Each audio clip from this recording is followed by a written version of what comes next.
vengo a contarles una historia que nos ocurrió hace poco a mi familia y a mí. Y hoy podemos contarla con algo de gracia en los labios, pero que en su momento fue difícil, fue complicado. Y fue de esos momentos en que usted se encuentra en su vida y le pregunta a Dios, ¿por qué a mí? ¿Por qué Dios a mí? Tal vez a usted ya le haya pasado, tal vez algún día le pasará. Pero Dios en medio de todo ese proceso nos dio varias enseñanzas. Y voy a usar un texto al que Dios me llevó en ese justo momento, un texto del que yo ya había enseñado antes, pero que Dios lo trajo a mí de manera distinta en esta ocasión. Lucas 8, del versículo 22 al 25, dice así: Aconteció un día que entró en una barca con sus discípulos y les dijo, pasemos al otro lado del lago. Y partieron. Pero mientras navegaban, él se durmió y se desencadenó una tempestad de viento en el lago y se anegaban y peligraban. Y vinieron a él y le despertaron diciendo, Maestro, Maestro, que perecemos. Despertando él reprendió al viento y a las olas y cesaron y se hizo bonanza. Y les dijo, ¿dónde está vuestra fe?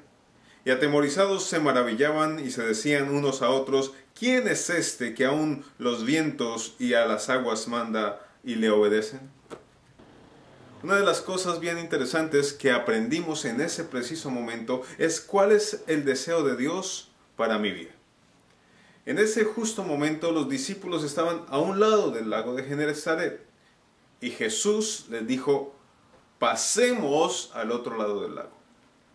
Lo primero que Dios nos da en nuestra vida para seguir el camino por el cual hemos de andar aferrados de su mano es una palabra de esperanza, una palabra de guía. Tal vez Dios en su vida haya traído palabras, promesas, que estén a lo largo de la Biblia, a través de alguna persona especial, a través de una palabra especial, pero es esa palabra la que nos mantiene la fe activa, la fe viva. A principio de este año, al finalizar el año anterior, Dios nos dijo que este año sería de grandes bendiciones. Curiosamente, el año no empezó tan bien. Íbamos con mi esposa en nuestro vehículo y de repente quedó quieto, no se movió más. En medio del invierno, en medio de la nieve, en medio de una situación difícil, se quedó quieto el carro. De alguna manera lo pudimos traer hasta la casa y días más tarde se envió a arreglar. Cuando recogimos el carro, a la siguiente semana, salimos del taller en el carro y al día siguiente, en el día más frío del invierno del que se ha tenido historia en 40 años, el carro se volvió a quedar quieto. La noticia no paraba ahí. Porque, ¿qué pasa? Hay situaciones imprevisibles que vienen a nuestra vida. ¿Qué era la tormenta que se desató en medio del lago? Una situación imprevisible. Por más ajustados que los datos meteorológicos sean, por más precisos que los técnicos en meteorología e hidrología tengan las previsiones a mediano, corto o largo plazo, siempre serán imprevisibles. Y hay situaciones que en nuestra vida nos desubican.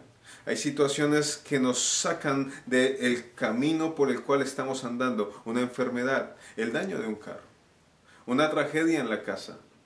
Algo que pasó inesperadamente nos saca del cauce, situación imprevisible. Y esa situación imprevisible por lo general nos lleva a tomar medidas desesperadas. Yo hoy doy gracias a Dios porque en ese justo día, en ese preciso día, en el día más frío de este año, Dios puso un ángel en nuestro camino, un amigo que estuvo con nosotros ese día, nos ayudó bastante, nos apoyó en ese momento. Pero para continuar la historia del vehículo, enviamos el vehículo, antes de enviar el vehículo al taller, llegué yo donde estaba el vehículo y mi amigo me dice, Leonardo, el carro estaba chocado cuando lo dejamos ahí. Yo no me había percatado de lo que había pasado. El carro no solo estaba varado en medio de la calle, sino que la puerta de acceso del conductor estaba golpeada y un golpe fuerte.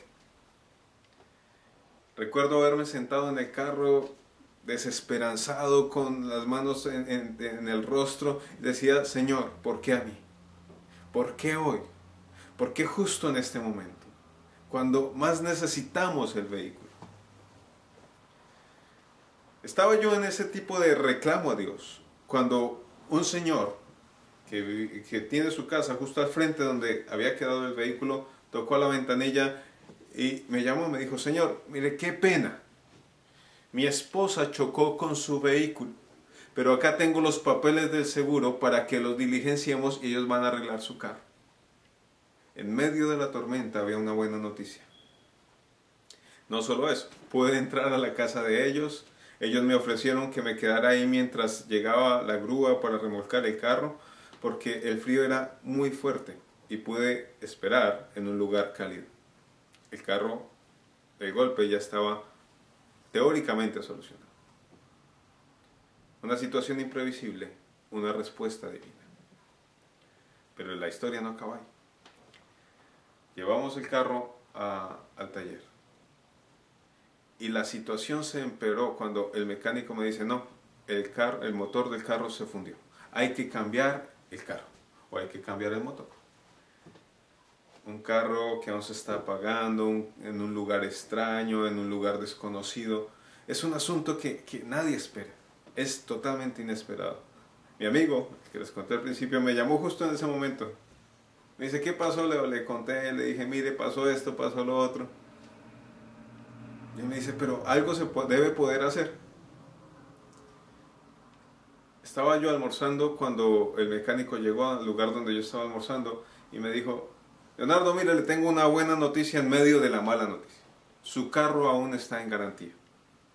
La compañía de la garantía le puede cambiar el motor. Una buena noticia en medio de un mal día. Todo esto se lo cuento ¿para qué? Que en medio de ese mar de situaciones difíciles, el mal clima, el carro dañado, la situación del golpe en el carro, Dios siempre tiene una respuesta. Dios nos dijo a principio de año que este sería un año de bendición, un año de prosperidad, un año de abundancia, un año de gracia, un año de explosión ministerial, un año espectacularmente bendecido, pero no parecía serlo así. Pero Dios tenía todo bajo control. Dios quería que volviéramos a mirarlo a Él de otra manera, como el Dios que en medio de lo imposible hace lo posible. ¿Qué le pasó a los discípulos? Los discípulos, hombres muy acertados en el manejo de la navegación, porque pues eran navegantes, se desesperaron. ¿Por qué se desespera alguien que tiene la experiencia? Se desespera porque él no sabe qué hacer en un momento determinado. No podemos manejar todas las variables. No podemos tener el control de todas las cosas. Por más experticia que usted tenga en una de sus tareas, por lo general, Dios va a probar su carácter a través de su nivel de sabiduría. Usted cree que conoce muy bien una tarea. Dios va a traer pruebas. No porque quiera probarla a usted, sino porque quiere ver cuánto depende usted de Dios, cuánto dependemos de ese Dios eterno, el que nos prometió pasar al otro lado, porque Él quiere que volvamos la mirada a Dios. Esos momentos difíciles que nos llevan a tomar medidas desesperadas son malos consejeros. Hay momentos en que debemos abstenernos de tomar decisiones. Momentos en que seamos emocionalmente afectados por la situación, por la economía, por las deudas. No acuda al agiotista, no acuda al prestamista. No piense en divorcio, no piense en separación. Son momentos tensionantes, pero hay que hacer una cosa. Voltear a mirar, porque en medio de nuestra barca, en nuestra barca, está Dios. Y allí está Él, dispuesto a atender nuestro llamado. Los discípulos estaban tensionados, estaban preocupados, hicieron lo que mejor podían hacer, llamaron a Jesús, lo despertaron de su sueño tranquilo.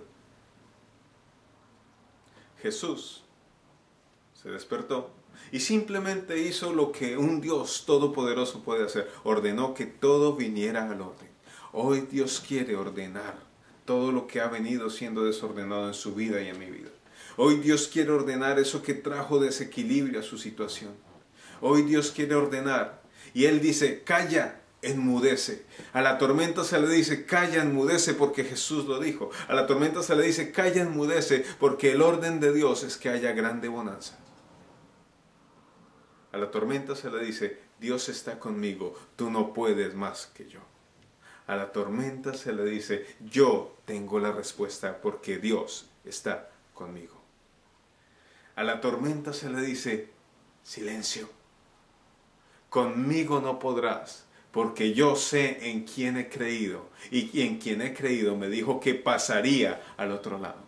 La respuesta siempre está en Dios. Dios tenía un destino cruzado, un destino fijo. ¿Sabe una cosa? Jesús sabía que iban a pasar al otro lado. Tal vez Jesús sabía que iba a haber tormenta. Tal vez Jesús sabía que los discípulos se iban a desesperar. Tal vez Jesús sabía que iba a haber confusión entre ellos. Pero Jesús sabía algo superior, y era que al otro lado llegarían sanos y salvos. Y eso es lo que Dios hoy quiere que usted y yo entendamos en este tiempo. Hoy, después de muchos traspiés, tenemos nuevamente el carro. Está funcionando muy bien. Le cambiaron el motor. El seguro le va a arreglar la puerta, va a quedar como nuevo. En últimas, como mi amigo en su momento dijo, usted va a quedar con un carro mejor que el que tenía antes. Y así es. Porque cuando Dios bendice, Dios no bendice de a pocos. Dios bendice con sobreabundancia. Pero es necesario que volvamos nuestra mirada a Él, que no nos confiemos en nuestras propias fuerzas y estemos seguros de que pasaremos al otro lado, sin importar la tormenta, sin importar el viento, sin importar la desesperanza, pasaremos al otro lado, porque al otro lado está la bendición. Dios los bendiga. Cuando la vida parece caer.